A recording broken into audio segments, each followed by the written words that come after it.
That's actually a controversial topic, and I am actually debating that here at this meeting. I think we have to be careful how we use them.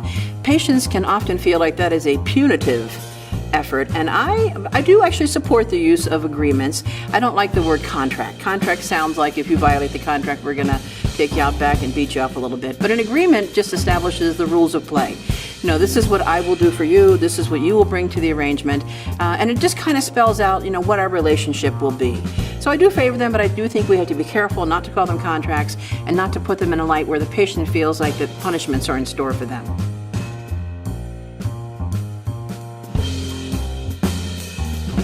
I think it's important to start at the beginning and screen patients for indicators that could be suggestive of abuse and misuse and diversion and unintentional use and so forth.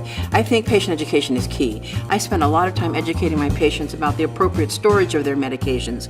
I tell them you store your medicine like your money. You don't keep your money on the kitchen table, you don't leave your medicine on the kitchen table.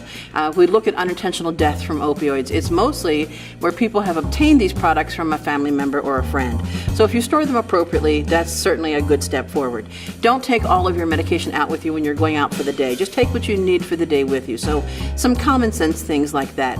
Certainly we can kick it up a notch, and we can use actual validated instruments to screen for patients who may have some issues with misuse and abuse and diversion.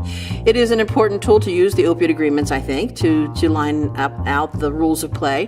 Also to do random urine screens, I think, is important too, and to just have an open and upfront dialogue and to form that trusting relationships with patients.